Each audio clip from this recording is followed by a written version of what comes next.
నేను వేటపాలెంకి జీడిపప్పు తీసుకొని రావడానికి ఎక్కువసార్లు ట్రైన్ ద్వారా పోతుండేవాడిని ట్రైన్ ద్వారా వస్తూ ఉండేవాడిని.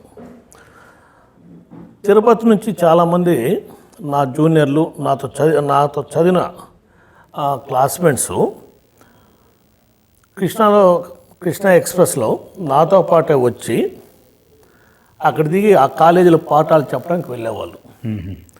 అప్పటికి నాకు డాక్టరేట్ ఉంది. ఆ వచ్చిన వాళ్ళకి చాలామందికి డాక్టరేట్ కూడా లేదు. అయినప్పటికీ వాళ్ళకి ఉద్యోగాలు రావడము, వాళ్ళు నాతో పాటే ప్రయాణం చేసుకుంటూ కావులో వాళ్ళు దిగిపోతే నేనేమో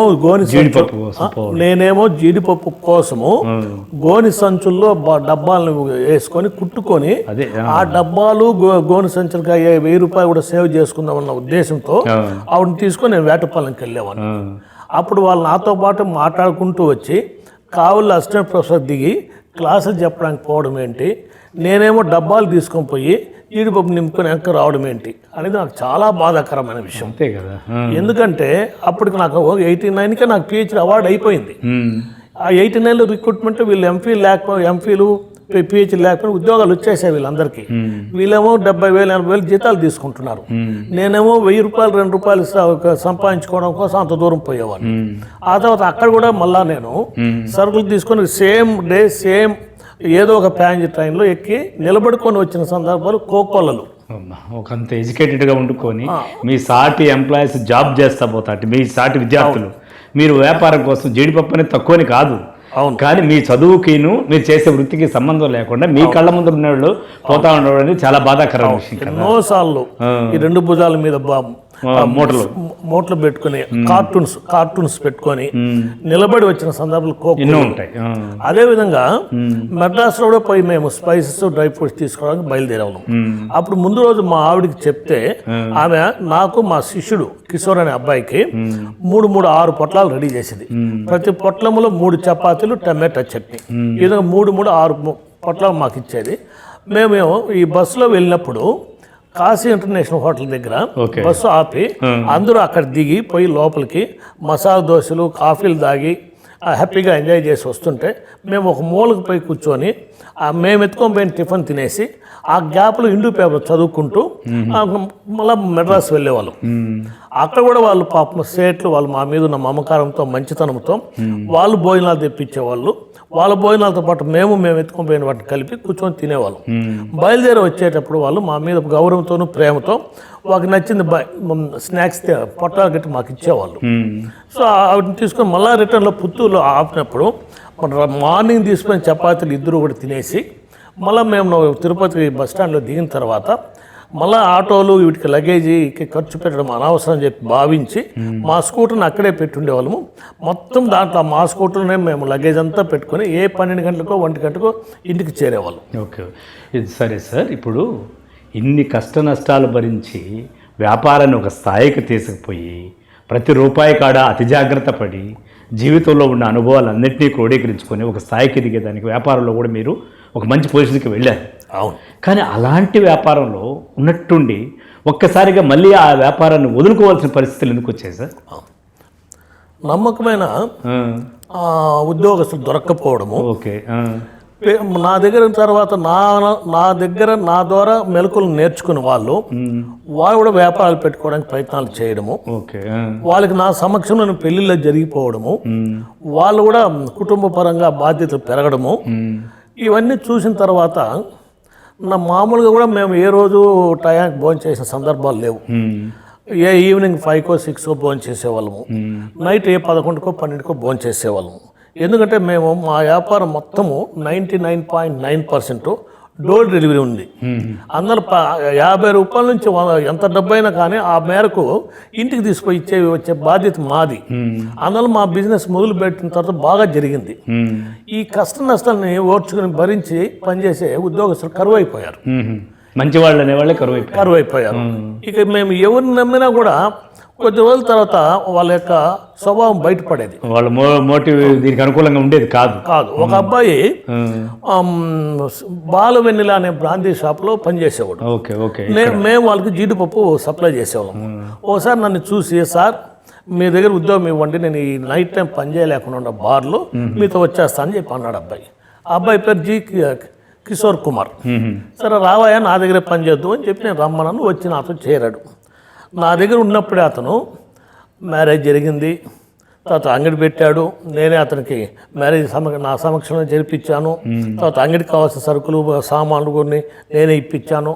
అతను నాకు కావాల్సిన నాకున్నటువంటి ఖాతాలు కూడా అతనికి మళ్ళించాను. ఓకే, టోటల్గా అతనికి ఒక సపోర్ట్ చేశాము. అది ఆ వ్యాపారం చేయడానికి ముందు అతను నిర్ణయం తీసుకున్న తర్వాత ఒక మ్యారేజ్లో మేమందరూ భోజనం చేస్తుంటే వేరే వ్యక్తి ద్వారా నాకు చెప్పించాడు. ముద్ద నోట్లో పెట్టాను, ఇట్లా కిషోర్ వేరే బిజినెస్ స్టార్ట్ చేసుకుంటున్నాడు సార్ అనే విషయాన్ని అతను నాకు చెప్పకుండా ఇంకో వ్యక్తి ద్వారా పెట్టాడు.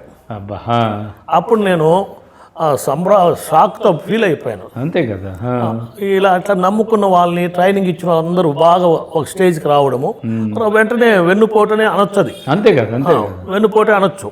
వాళ్ళు వాళ్ళ వ్యాపారాలు వాళ్ళ ఓన్గా వాళ్ళు చూసుకోవడం, ముందు చెప్పడంలో చెప్పి చేసుకుంటే తప్పేం లేదు. వాడి వైపున వాడు పోతే తప్పులేదు, కానీ మన దగ్గరే నమ్మకంగా ఉండి మనకే చెప్పకుండా తీసుకోవడం ఇలాంటి సంఘటనలన్నీ చూసిన తర్వాత మేము అనుకున్నట్టు రోజుకు 15 గంటలు పనిచేయడం వలన మేము అనుకున్న 10 ఏళ్ళు కాకుండా ఒక 6 సంవత్సరాలనే ఆ ₹1 కోటి సంపాదించడం జరిగింది.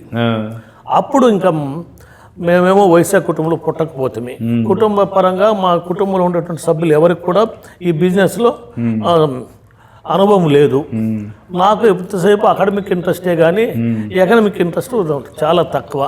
అయినా రోషం కోసము, భవిష్యత్తు కోసము, పిల్లల కోసము, సమాజం నిలబడి సమాజానికి ఒక మార్గదర్శకంగా ఉండాలి అనే ఉద్దేశంతో చేసిన వ్యాపారమే కాబట్టి ఆ ₹1 కోటి సంపాదిస్తానే నేను కూడా ఇంకా చాలు అని ఎవరెవరికి ఏమేమి ఇవ్వాలి ఇచ్చేసి అత్యంత ఆనందదాయకంగా వాళ్ళకి ఇవ్వాల్సిన ఇచ్చి నేను కూడా క్లోజ్ చేసి ఇల్లు కట్టుకోవడం మొదలుపెట్టాను.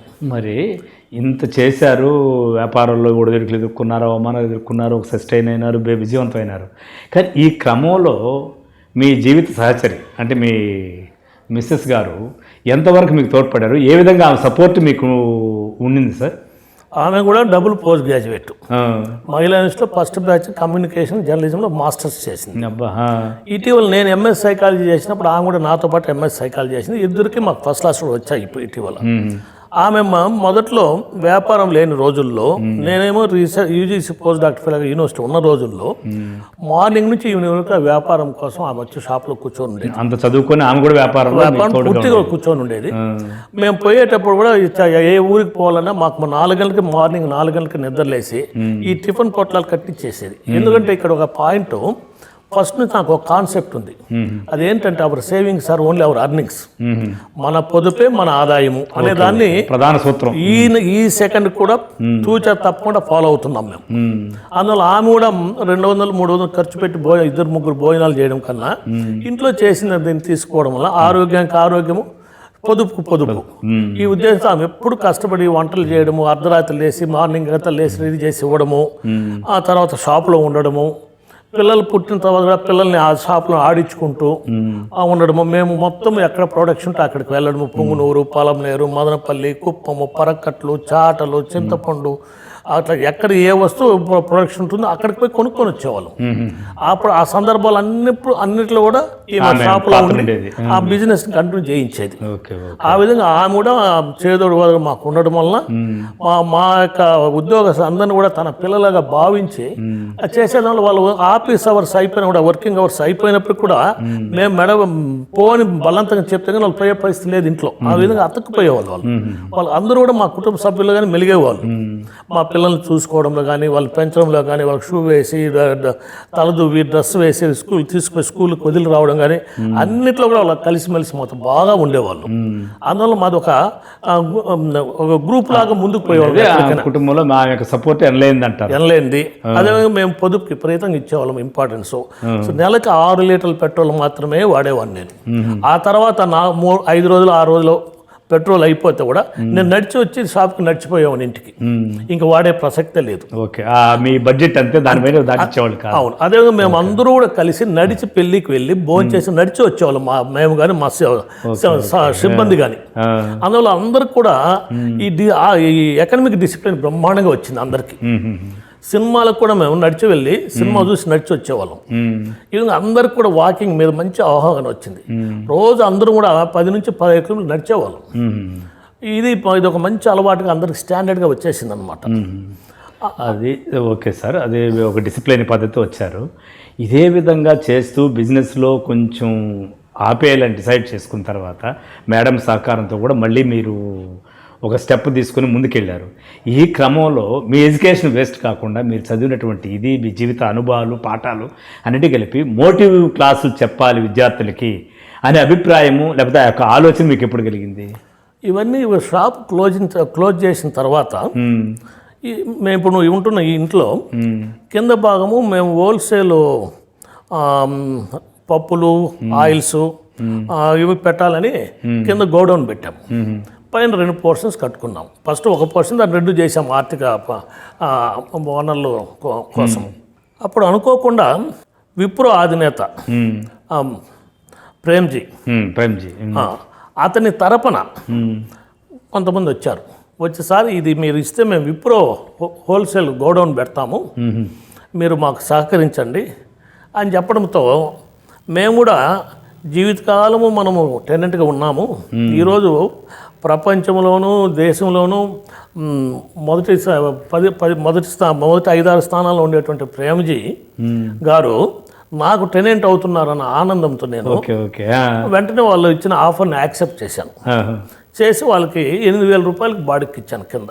ఓకే, మా గోడౌన్ని. అంతకుముందు నేను 800 రూపాయలు బాడికి ఉండేవాడిని.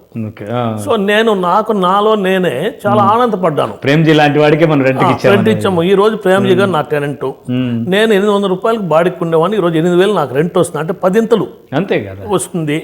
ఇక మళ్ళా నేను ఎందుకు ఇబ్బంది పడాలా, చాలే అనుకొని వాళ్ళకి ఇచ్చాను. ఇచ్చిన తర్వాత నేను ఒకరోజు బాగా ఆలోచించాను. పిల్లలకి పేరెంట్స్కి మధ్య బాగా గ్యాప్ వస్తూ ఉంది. ఇప్పుడు పిల్లలు బాగా ఇంటెలిజెన్స్, మంచి గ్రాస్పింగ్ స్కిల్స్, వాళ్ళు ప్రేమపూర్వకంగా మనం చెప్పవలసిన రీతిలో చెప్తే వాళ్ళు అద్భుతమైన విషయాలని కేంద్రీకరించగలుగుతారు, అద్భుతాలు సృష్టించగలుగుతారు వాళ్ళు. పేరెంట్స్ ఏమో ఇప్పుడు ఇది స్వార్థపరుల ప్రపంచము, ఎవరి జీవితం వాళ్ళది, ఎవరి ఆనందం వాళ్ళది, ఎవరు త్యాగం చేయడానికి ముందుకు వచ్చే పరిస్థితులు లేరు. వాళ్ళకి ప్రాపర్గా counselling, direction, guidance, inspiration, motivation ఇవ్వగలిగితే అద్భుతమైన వ్యక్తులుగా మనం తీర్చిదిద్దవచ్చు. ఆ ఉద్దేశంతో నేను ఒకసారి ఆలోచించిన తర్వాత పేరెంట్స్ 1000 సీరియళ్ళు 2000 సీరియల్ ఒక ఎపిసోడ్ చూడడము, పిల్లల్ని రూమ్లో పెట్టేసి తలుపేసేసి మీరు చదువుకోండి అని చెప్పి వాళ్ళని అనడము, వాళ్ళేమో పొద్దుపోయినప్పుడు మూడ్ బాగున్నప్పుడు ఒక రకంగా, లేనప్పుడు ఇంకో రకంగా వాళ్ళు వ్యవహరించడము, తర్వాత ఈ సెల్ ఫోన్కి అడిక్ట్ అయిపోవడం పిల్లలు పూర్తిగా, వీళ్ళేమో టీవీలకు అడిక్ట్ అయిపోవడము. ఈ విధంగా మా తల్లిదండ్రులకి పిల్లలకి మధ్య గ్యాప్స్ బాగా పెరిగిపోతూ ఉంది. వాళ్ళ జీవితం ఏంది, వాళ్ళ ధ్యేయం ఏంది, వాళ్ళ ఆలోచన తీరు ఎలా ఉంది, వాళ్ళకి ఆహారపు అలవాట్లు ఎలా ఉంది, వాళ్ళు రచనా వ్యవహారంలో నేర్చుకోవాల్సిన మెలకువలు ఏంది, భాషాపరంగా నైపుణ్యం ఎలా ఉండాలి, సమాజంలో పౌరుడుగాను విద్యావేత్తగాను ఆలోచించి మీరు డిసిప్లిన్ ఎలా ఉండాలి, వాళ్ళకి టైం మేనేజ్మెంట్ ముఖ్యంగా ఎలా తెలియజేయాలి, దేవుడిచ్చిన 24 గంటలని దాన్ని మనం సెకండ్లే కన్వర్ట్ చేస్తే 86,400 సెకండ్లు ప్రతి పౌరుడికి, భూమి మీద ఉన్న ప్రతి జీవికి డిపాజిట్ అవుతుంది. దాన్ని ఎలా యూజ్ చేసుకుంటాం అనే దాని మీద మన భవిష్యత్తు ఆధారపడి ఉంటుంది. అందుకే గౌతమ బుద్ధుడు ఒక మాట అన్నాడు, కాలాన్ని వేస్ట్ చేయడం అంటే నిన్ను నువ్వు దోపిడీ చేసుకున్నట్టే. కాలాన్ని నువ్వు వృధా చేసుకుంటున్నావు అంటే నిన్ను నువ్వే దోపిడీ చేసుకున్నట్టు అన్నాడు. నువ్వే దోపిడీ చేసుకున్నట్టే. 2600 సంవత్సరాలకు ముందు గౌతమ బుద్ధుడు అనే గొప్ప వ్యక్తి చెప్పిన మాట ఇది. అందులో మొదటి నుంచి కూడా నాకు చిన్నప్పుడు ఒక అలవాటు ఉంది, ఎప్పుడు లైబ్రరీకి పోవడము, వాళ్ళు వెళ్ళిపోనేంత వరకు లైబ్రరీలో చదవడం బుక్స్. జీవితంలో ఎదగాలనుకున్న వాళ్ళు సక్సెస్ స్టోరీస్ కన్నా కూడా ఫెయిల్యూర్ అయిన వాళ్ళ జీవిత చరిత్రలు చదివితే మనం చాలా సక్సెస్ అవుతాం. ఏమిటంటే అబ్దుల్ కలాం గారు కేవలం ఒక పైలట్ మాత్రమే కావాలనుకున్నాడు, అది కాలేకపోయాడు. ఆ తర్వాత ఆటం బాంబులు ఒకటి కాదు, పైలట్ కన్నా మించి 1000 రెట్లు రెట్టింపైనటువంటి హోదాలో ఈ దేశానికే మొదటి పౌరుడిగా రాష్ట్రపతిగా అయ్యి ఆయన అనుభవించింది లేదు, అనుభవించిన పొజిషన్ అంటూ లేదు. భారతరత్న అవార్డు, రాష్ట్రపతిగా ఉండడము, సైంటిస్ట్గా ఉండడము, ఎక్కడెక్కడ ఫైల్ ఉన్న అన్నింటిలో కూడా మల్టిపుల్గా ఆయన సక్సెస్ఫుల్ చేసి చూపించాడు. ఇప్పుడు ఉన్నటువంటి యూత్కి అందరికీ ఒక మార్గదర్శకం కూడా ఎన్నో క్లాసులు ఇచ్చినటువంటి వ్యక్తి ఆయన. అవును, ఆయన జీవిత ధ్యేయం కూడా ఆయన జీవిత ధ్యేయం కూడా క్లాసులు చెప్తూ ప్రాణాలు వదిలేయాలి. అలాగే ఆయనకు కూడా క్లాసులు చెప్తూనే ఆయన ప్రాణం వదిలేశాడు. అలాంటి వ్యక్తులు, తర్వాత స్వామి వివేకానంద లాంటి వాళ్ళు, టైం మేనేజ్మెంట్లో మన నందమూరి ఎన్టీ రామారావు లాంటి వాళ్ళు. ఆయనతో కూడా మీకు ఏదో ప్రత్యేకమైన అనుబంధం ఉందని విన్నాను సార్. యూనివర్సిటీలో చదివే రోజుల్లో అదృష్టం కొద్దీ నేను టీచర్ పిల్లవాడిని కాబట్టి ప్రొఫెసర్స్తో, వైస్ ఛాన్సలర్స్తో, రిజిస్ట్రార్స్తో, రెక్టర్స్తో వీళ్ళందరితో మంచి అనుబంధం మెయింటైన్ చేసేవాడిని. అప్పుడు నా అదృష్టం కొద్దీ రామ్ శర్మ గారు వైస్ ఛాన్సలర్ ఉన్నారు. యూనివర్సిటీలో స్కాలర్షిప్స్ రాలేదు, పిల్లలు చాలా సఫర్ అవుతున్నారు. అప్పుడు ఎన్టీ రామారావు గారు తిరుమల ప్రోగ్రాంకి వస్తున్నారు, మీరు ఆయన్ని కలవడానికి ఎందుకు ప్రయత్నం చేయకూడదు అని రామ్ శర్మ గారు వీసీగా అడిగారు. అప్పుడు ఎవరో నా పేరు కూడా చెప్పారు. అప్పుడు ఆయన ప్రొఫెసర్ ద్వారా చెప్తే నేను, మా ప్రొఫెసరు, వార్డను, జాయింట్ రిజిస్టరు అందరూ తిరుమలకు పోవడం జరిగింది. అప్పుడు అక్కడ ఎవరికి అపాయింట్మెంట్ లేదు. రామారావు గారు భోజనం చేస్తున్నారు, ఈయన కొండపైన టీటీడీ గెస్ట్ హౌస్లో ఆయన భోజనం చేస్తున్నారు. రామారావు గారి దగ్గర అపాయింట్మెంట్ దొరకలేదు. ఇంత శ్రమపడి వచ్చి ఆయనతో మాట్లాడుకుంటూ పోవడం నా మనసు ఒప్పలేదు. ఏదైతే అది అయిందిలేని అన్నయ్య అని నేను వీరోచితంగా లోపలికి వెళ్ళిపోయాను. సిబ్బంది, రక్షక సిబ్బంది అందరూ వచ్చి నన్ను వాటేసుకున్నారు. నా అదృష్టం బాగుండి రామారావు గారి చూపు నా మీద పడడంతో తమ్ములం గారిని వదులుము అని ఆయన ఒకసారి డైలాగ్ వదిలాడు. వెంటనే అందరూ ఎవరికి వాళ్ళు వదిలేశారు. సో నేను లోపలికి పోయి అన్నయ్య మీతో మాట్లాడాలి మా యూనివర్సిటీ సమస్యలు అని అన్నాను. ముందు నువ్వు భోంచేయి తమ్ముడు, తర్వాత మాట్లాడదాం తీరిగ్గా అని అన్నారు. వెంటనే పల్లెం పెట్టారు, భోజనం ఆయనతో పాటు అందరితో పాటు ఆయనతో పాటు భోజనం చేశాను. ఆ తర్వాత అప్పుడు నన్నప్పనే రాజకుమారి గారిని పిలిచి, తమ్ముడు ఇట్లా హైదరాబాద్కి వస్తాడు, నువ్వు నన్ను నా దగ్గర తీసుకురా, సమస్యలన్నీ కూడా మనం డిస్కస్ చేసి మనం చేయగలిగినది మొత్తం చేద్దాము అని నా భుజం మీద చేవేసి, తమ్ముడు నువ్వు వీలు చూసుకొని వచ్చి మా సోదరిని కలవండి, ఆమె మిమ్మల్ని తీసుకొని మా దగ్గరకు వస్తుంది, మేము అన్నీ పరిష్కరిస్తాము అని గట్టి హామీ ఇచ్చారు. అది జీవితంలో ఆయనతో భోజనం చేయడము, ఆయన దగ్గర భుజం తట్టించుకోవడము, ఆయన దగ్గర ఆహ్వానం అందుకోవడము నా జీవితం మధురమైనటువంటి సంఘటన అది. ఆ తర్వాత మేము హైదరాబాద్ పోవడము, స్కాలర్షిప్ శాంక్షన్ చేసుకొని రావడం, ఇలాంటి సంఘటనలు జరిగినాయి. అందువల్ల నేను వైస్ ఛాన్సలర్ గారి మనసుని అతుక్కునే విధంగా ప్రవర్తించాను. ఆ తర్వాత వచ్చిన వైస్ ఛాన్సలర్స్లో జిఎన్ రెడ్డి గారు, ఆయన కూడా చాలా గొప్ప వ్యక్తి. ఈ యూనివర్సిటీలో స్కాలర్షిప్, మెరిట్ స్కాలర్షిప్ నాకు రావాలి. దురదృష్టవశాత్తు కావల్లో ఉన్న స్టూడెంట్ వచ్చి ఇక్కడ చేరడంతో వాళ్ళకి అసైన్మెంట్ ఉండేదో ఎక్కువ మార్కులు వస్తాయి. మాకు అసైన్మెంట్లు లేవు ఇక్కడ తిరుపతి పీజీ సెంటర్లో, అందువల్ల మాకు తక్కువ మార్కులు వస్తాయి. సో నాకు రావాల్సిన స్కాలర్షిప్ ఇంకో వ్యక్తికి వెళ్ళిపోయింది. అప్పుడు నేను లెటర్ రాసి జిఎన్ రెడ్డి గారికి వ్యక్తిగతంగా మాట్లాడిపోయి కలిశాను. సార్ ఇట్లా వాళ్ళకి అసైన్మెంట్లు ఉన్నాయి, 25 మార్కులకి వాళ్ళకి 23, 24 వేస్తారు, మాకు 100కి 100 వేసేటప్పుడు తగ్గుతుంది, వాళ్ళకేమో 75కి వేసే మార్కులు ప్లస్ అసైన్మెంట్ మార్క్స్ చెప్తే వాళ్ళకి మాకు 10 నుంచి 20% తేడా ఉంది సార్ అని చెప్తే ఆయన చాలా కరుణామయుడు, జాలిగుండి కలిగిన వాడు. ఒక 1 మ్యాన్ కమిటీ ఈ సందర్భంలో ప్రొఫెసర్ రామదాస్ గారిని, రెక్టర్ రామదాస్ గారిని అపాయింట్ చేసి రమేష్ యొక్క ఇష్యూని ఫైనలైజ్ చేయండి అండర్ హ్యూమనిటేరియన్ గవర్నెన్స్ అని చెప్తే ఆయన దాని గురించి 2 తెప్పించుకొని రికార్డ్స్ అని వెరిఫై చేసి రమేష్ చెప్పిన దాంట్లో సాకేతకం ఉంది వాదనలో, అతనికి రావాల్సిన స్కాలర్షిప్ కోరికది అతనికి ఇవ్వవలసింది అన్నప్పుడు వైస్ ఛాన్సలర్ ఆయనకున్నటువంటి డిస్క్రిప్షన్తో ఇంకో స్కాలర్షిప్ ఎక్స్ట్రాగా క్రియేట్ చేసి మా యూనివర్సిటీ మెరిట్ స్కాలర్షిప్ నాకు ఇవ్వడం జరిగింది. ఆ విధంగా కూడా వైస్ ఛాన్సలర్ అందరితో కూడా నాకు అదే అనుబంధం. అదేవిధంగా ప్రొఫెసర్ డిఎల్ నారాయణ గారు కూడా ఈ సందర్భంలో నేను పిహెచ్డి చేరినప్పుడు నా టాపిక్ మా కామరాజు పంతులు గైడ్ గారిని రమ్మని చెప్పి ఆయన సమక్షంలో నా పిహెచ్డి టాపిక్ డిసైడ్ చేయడము, మధ్యలో ఎప్పుడైనా ఎంతవరకు వచ్చిన రీసెర్చ్ అని అడుగుతూ ఉండడము, ఆ మెథడాలజీ ఫ్రేమ్ చేసిన దాన్ని కరెక్షన్ చేయడము, ఆ విధంగా అనేక విషయాలు కూడా నాకు ప్రోత్సహిస్తూ నన్ను కూడా అందరూ కూడా కామర్స్ స్టూడెంట్ని ఎవరు అనుకునేవాళ్ళు కాదు యూనివర్సిటీలో.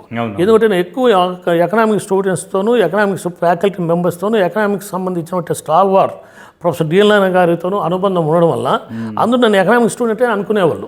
ఎందుకంటే మొదటి నుంచే నాకు యూనివర్సిటీలో ఎక్కడ సెమినార్లు జరిగినా, ఎక్కడ ప్రాజెక్ట్ వర్క్స్ జరిగినా, ఎక్కడ ఇంటర్నేషనల్ డిబేట్స్ జరిగినా, ప్రతి వర్క్షాప్కి international debates, national debates, seminars అన్నిటికీ అటెండ్ అయ్యేవాడిని. అందువల్ల ఈ యూనివర్సిటీలో ఏ స్టూడెంట్కి లేనటువంటి అనుబంధం ప్రతి డిపార్ట్మెంట్ ప్రతి అందరితో కూడా నాకు అనుబంధం ఉండేది. బాగా కలిసిపోయే తత్వం ఉండింది. అందువల్ల నాకు అందరితో కూడా చనువు ఉండేది. రమేష్ అంటే ఎవరైనా అడిగే పరిస్థితి లేకుండా ఫలానా రమేష్ అనేవాళ్ళు.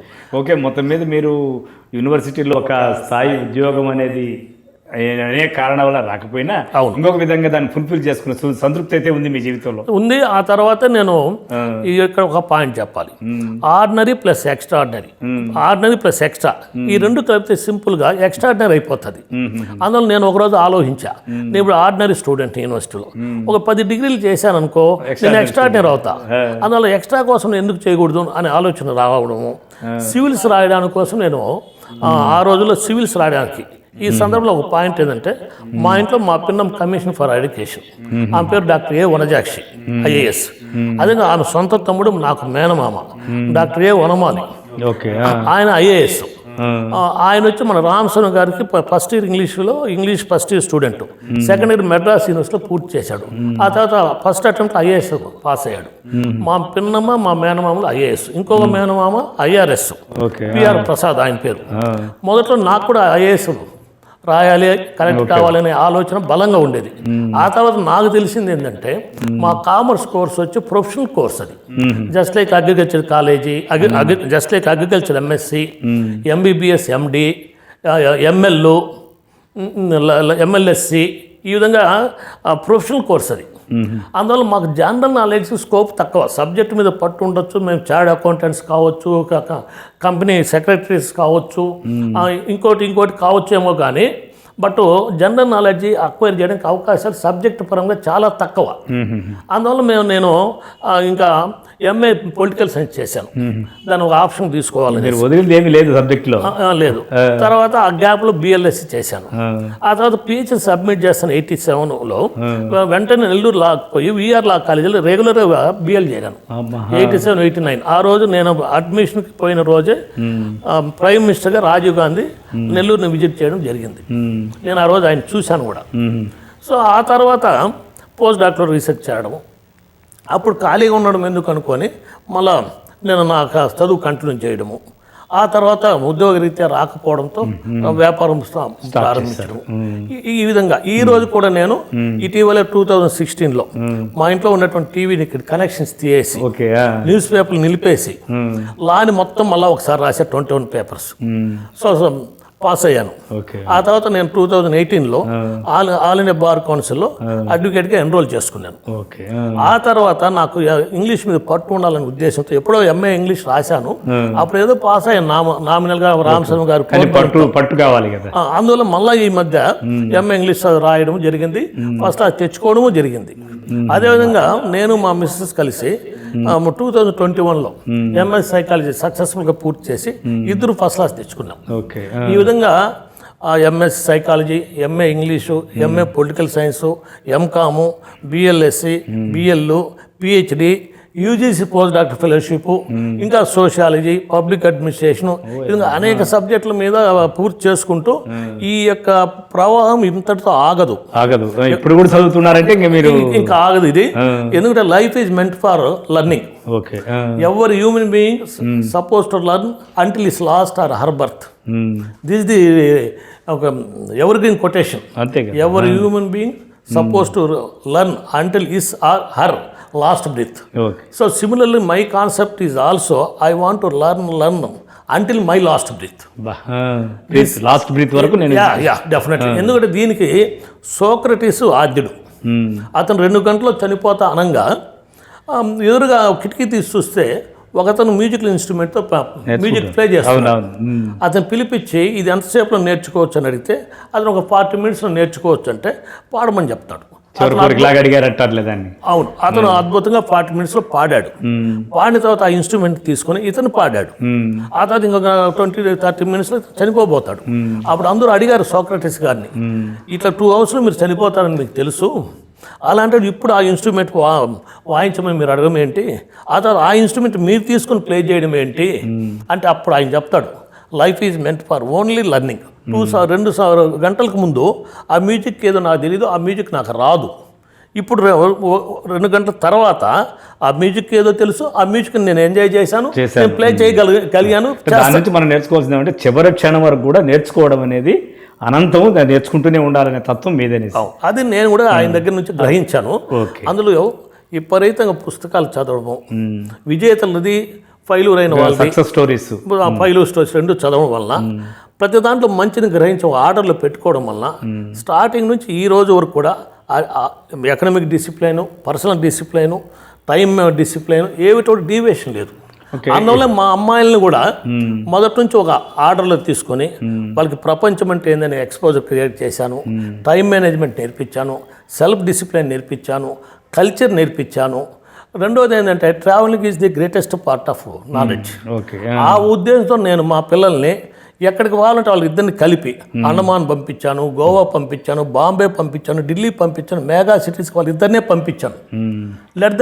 దాదాపు చాలా ప్రదేశాలు చూసారని చెప్పేసి కూడా విన్నా. అవునండి, నేను మొదటి నుంచి నాకు ట్రావెలింగ్ అంటే చాలా ఇష్టము. అందులో దాదాపు 30 నుంచి 40 కంట్రీలు ఇప్పుడు కవర్ చేశాను. ఇంకా చేయాలనే తపన ఉందని. నా ఆబ్జెక్ట్ ఏంటంటే 100 ఫ్రీ క్లాసులు తీసుకోవాలి, తర్వాత 100 కంట్రీలు చూడాలి, అవకాశం అంటే 100 పెళ్ళిళ్ళు అరేంజ్ చేయడానికి ప్రయత్నం చేయాలి. అదేవిధంగా అవకాశం వస్తే ఒక 100 కోట్లు సంపాదించాలి ఉంది నాకు కూడా. ఎందుకంటే ఐ రెస్పెక్ట్ మనీ. దాంట్లో 30% సొసైటీ బెటర్మెంట్కి ఇవ్వాలనేది నాకు పెద్ద ఆబ్జెక్టు.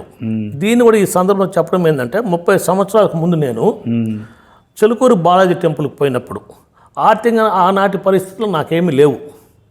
నేను సంపాదించే ప్రతి రూపాయలు 30 పైసలు సొసైటీకి ఇస్తాను ఓటు తీసుకొని వచ్చిన. ఈరోజు నాకు ఏదైతే ప్రాపర్టీస్ ఉన్నాయో దాంట్లో 30% 100% సొసైటీ కేటాయిస్తున్నాం. దాని తర్వాతే మా పిల్లల గురించి మా గురించి మేము కేటాయించుకుంటాం.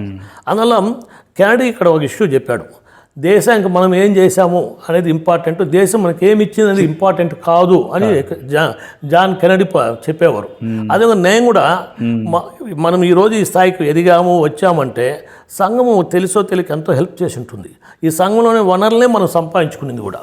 కాబట్టి వాళ్ళకి పేబ్యాక్ అది చాలా important. Back to society is most important. అందువల్ల మనకి ఈ ఇష్యూలో మార్గదర్శకుడు ఎవరంటే అబ్దుల్ కలాం గారు. ఆయన రాష్ట్రపతి భవన్ నుంచి బయటకు వచ్చినప్పుడు ఆయనకున్న గుడ్డలు పుస్తకాలు తప్ప ఇంకేమీ లేవు. ఆయన సంపాదించినంత కూడా దానం చేసేయడమే, గుప్త దానము సమాజం కోసమే.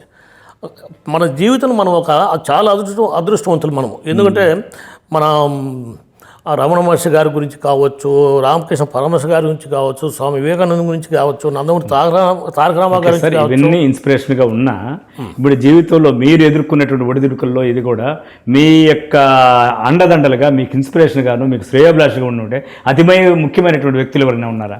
ఉన్నారండి, చాలా మంది ఉన్నారు. అందులో ముఖ్యమైనటువంటి వ్యక్తి అడుగడుగున నాకు నా అడుగడుగున నా అభివృద్ధికి నా యొక్క ఎదుగుదలకి ముందుకు వచ్చి ఎంకరేజ్ చేసిన వాళ్ళు 100 మంది ఉన్నారు.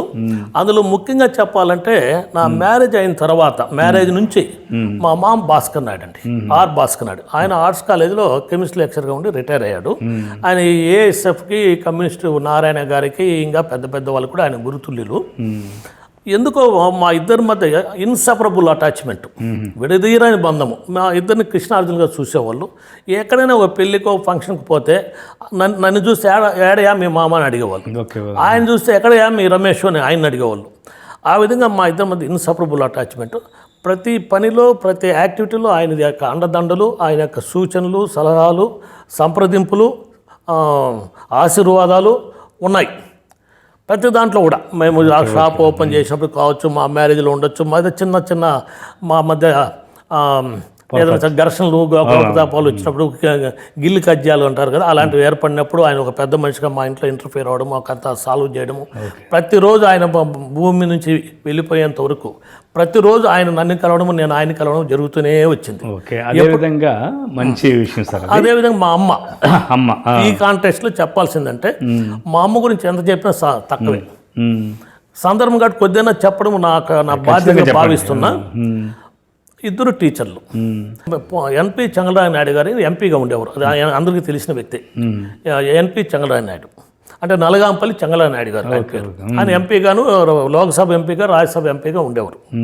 ఆయన లోకసభలో ఇందిరాగాంధీ నిలబెట్టి క్వశ్చన్ వేసాడని ఆయన చాలా ధైర్యవంతుడని అన్ని పత్రికల్లో అన్ని సందర్భాలు కూడా చెప్పేవాళ్ళు. అంటే పుల్ లాంటి వ్యక్తి అని. ఆయనకి మా నాన్నకు మంచి పరిచయం ఉండేది. ఆయన ఇచ్చిన ఎంకరేజ్మెంట్తో మా నాన్న ఒకసారి ఎమ్మెల్సీ ఎలక్షన్స్ నోటిఫికేషన్ వస్తుందంటే ముందుగానే ఆయన ఊహించుకొని ఆయన ఎమ్మెల్సీగా నిలబడనే ఉద్దేశంతో అనవసరంగా ఉన్న 30 ఏళ్ళు పనిచేసిన ఉపాధి వృత్తికి రిజైన్ చేసేశాడు. ఆయన దురదృష్టం ఏంటంటే ఆ ఇయర్ ఆ ఎమ్మెల్సీది రాలేదు, ఆ నోటిఫికేషన్ రాలేదు, కొన్ని సాంకేతిక కారణాలు నోటిఫికేషన్ రాలేదు. ఆ తర్వాత ఆయన వెంటనే నా ఉద్యోగం నాకేనని అడిగే పరిస్థితి వచ్చేప్పటికీ అప్పుడు ఉన్నటువంటి రామేగౌడ్ అనే సమితి ప్రెసిడెంట్ యాక్సెప్టెన్స్ ఇచ్చేశాడు రిజిగ్నేషన్కి. ఇంక ఎక్కడికి పోయినా భూమి మీద ఆయనకు ఉద్యోగం వచ్చే ఏ కోర్టుకి పోయినా ఎవరిని అప్రోచ్ అయినా ఇంక ఉద్యోగం వచ్చే పరిస్థితి లేదు. ఆ విధంగా ఆయన ఉద్యోగం కోల్పోయాడు 36 ఏళ్ళ అనుభవం ఉండి కూడా. అప్పుడు మా అమ్మ టీచర్గా ఉండడం వల్ల మమ్మల్ని ఈ స్థాయికి తీసుకొచ్చింది. లేదా మేము ఏ వర్క్షాపుల్లోనో క్లీనర్స్ గానో ఇంకో మెకానిక్లు గానో ఇంకో రకంగానో మా జీవితం గడిచిపోయి ఉండేది. ఆ తర్వాత మా అమ్మ బీకామ్ అయింది, అప్పుడు ఉద్యోగం చేయరని అడగలేదు.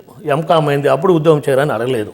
పిహెచ్డీ అయింది, ఇంకేమరా పిహెచ్డీ అయింది కదా ఉద్యోగం చేయొచ్చు కదా అని అడగలేదు. పోస్ట్ డాక్టర్ రీసెర్చ్ చేశాను, అప్పుడు అనలేదు. జీవితం అంతా నేను చదువుతూనే ఉన్నాను. ఆమె ఏనాడు కూడా నా చదువు గురించి ఆలోచించిందే కానీ నువ్వు నిలిపేసి ఇంటికి ఏదో అండదండలుగా ఉండొచ్చు కదా అనే ఆలోచన లేకుండా ఇంత తృప్తికరమైన జీవితం అనుభవించారు కదా. ఇప్పుడు ఇందులో భవిష్యత్ కార్యాచరణ ఇంకేమైనా ఏం చేయాలనుకుంటున్నారు భవిష్యత్తుగా? చాలా మంచి క్వశ్చన్ అడిగారు రెడ్డి గారు.